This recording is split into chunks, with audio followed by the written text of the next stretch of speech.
Abraham Lincoln was born in Hodgenville, Kentucky on February 12, 1809.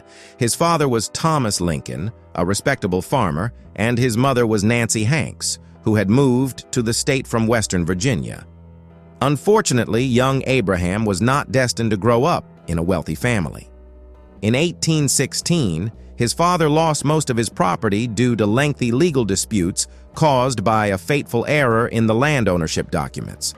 After going bankrupt, the family moved to Indiana, hoping to find better fortune by settling on new free lands. Soon after, Nancy Hanks passed away, and many of her responsibilities in caring for young Abraham were taken over by his older sister, Sarah. In 1819, Thomas Lincoln, having somewhat recovered from his loss, married Sarah Bush Johnston, a widow with 3 children from her first marriage. Abraham developed a very warm relationship with Sarah Bush, who gradually became a second mother to him. As a young boy, Abraham had to take on any kind of odd job to help his family make ends meet. The only exceptions were fishing and hunting. He never engaged in those activities as they conflicted with his moral principles. Abraham became the first in his family to learn how to read, write, and do arithmetic, and he developed a deep love for reading. Remarkably, throughout his youth, he attended school for a total of no more than 1 year. Forced to work to support his relatives, his relentless thirst for knowledge, nevertheless, helped him become a well-educated man. When Abraham Lincoln turned 21, his large family decided to move once again. At the same time, the tall, intelligent young man, standing 193 centimeters tall and possessing a level of knowledge comparable to that of any peer who had completed formal schooling, chose to begin an independent life. Until then, he had diligently worked for the benefit of his family and handed over all his earnings to his parents. But such an arrangement no longer suited his broader life ambitions. It is worth noting that Abraham Lincoln's story of success is not only one of inspiring victories, but also of harsh blows of fate, which he always endured with genuine dignity. In 1832, he attempted to win a seat in the Illinois state legislature, but failed. After this setback, Lincoln devoted himself even more seriously to the study of sciences, especially law. At the same time, he and a friend attempted to earn money by running a small trading shop, but the business performed extremely poorly. Forced to count every penny, Abraham found solace in constant reading and dreaming. Around this period, Lincoln also formed his firm opposition to slavery. Later, young Abraham managed to secure a position as a postmaster in the town of New Salem, and after some time became a surveyor. During his years in New Salem, Lincoln received one of his most famous nicknames, Honest Abe.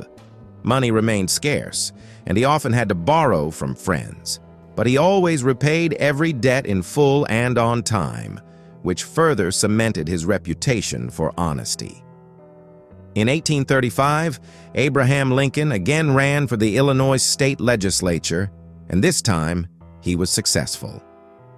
In 1836, he passed the examinations required to officially become a lawyer, having studied all areas of law on his own. He went on to work in the legal field for many years, taking on difficult cases and often refusing payment from poor citizens who needed his help. In his speeches, Abraham consistently emphasized democratic values. In 1846, Honest Abe entered the U.S. House of Representatives, being elected as a member of the Whig Party, just as he had been in the Illinois legislature. Lincoln condemned the aggressive actions of the United States during the Mexican-American War, supported women's efforts to gain voting rights, and advocated for the gradual elimination of the slaveholding system. After some time, Abraham was forced to step away from politics temporarily as his opposition to the Mexican-American War, which was popular among the masses at the time, led to strong disapproval from his home state. Rather than dwelling on this defeat, Lincoln devoted himself extensively to his legal practice. In 1854, the Republican Party of the United States was formed, advocating the abolition of slavery, and in 1856, Lincoln joined this new political force. At the time, many former supporters of the Whig Party also entered the Republican Party. Several years later, Lincoln ran for the U.S. Senate alongside Democratic Party Representative Stephen Douglas. During the debates, Lincoln once again expressed his firm opposition to slavery. Although he lost the election, these debates earned him a strong national reputation. In 1860, Abraham Lincoln was nominated as the Republican candidate for President of the United States. He was known for his hard work, strong moral principles, and reputation as a man of the people. Newspapers eagerly published interesting facts about him, and his photographs became associated with honesty and integrity. Ultimately, Lincoln won the election, receiving more than 80% of the electoral votes. However, the newly elected president also had many opponents. His policies, which excluded the possibility of expanding slavery, prompted several states to declare their secession from the United States. Lincoln's assurances that slavery would not be immediately abolished in states where it already existed failed to resolve the irreconcilable conflict between supporters of the slaveholding system and its opponents. The war between 15 slaveholding states and 20 states where slavery did not exist began in 1861 and lasted until 1865, becoming a severe test for the new president. This conflict claimed more American lives than any other armed confrontation involving the United States. The war consisted of countless small and large battles and ended with the surrender of the Confederacy, which united the states that supported the legality of slavery. The country then faced the difficult task of integrating the newly freed African American population into American society. During the war, the president's primary concern was democracy. He made every effort to ensure that even under the conditions of civil war, the two-party system functioned successfully, elections were held, freedom of speech was preserved, and other civil liberties of U.S. citizens were maintained. Over the years of war, Abraham Lincoln gained many enemies. However, one measure worked in his favor: the suspension of transferring arrested citizens to court, which allowed deserters and the most fervent supporters of slavery to be imprisoned immediately.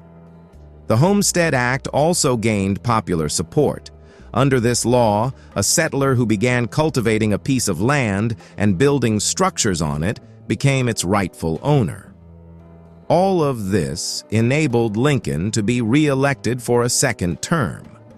Unfortunately, he did not rule the country for long. On April 14, 1865, just 5 days after the official end of the Civil War, Abraham Lincoln was assassinated at Ford's Theater by actor John Wilkes Booth, who supported the Southern cause. Notably, many similarities were later found between the circumstances of Lincoln's death and the assassination of John Kennedy nearly a century later. Today, Lincoln is regarded as one of the most worthy presidents of the United States, one who prevented the collapse of the nation and made immense efforts to liberate African Americans. A statue of the president stands in Washington as a symbol of gratitude from the American people. Quotes from the 16th President of the United States have become part of American folk wisdom. Thank you for your attention.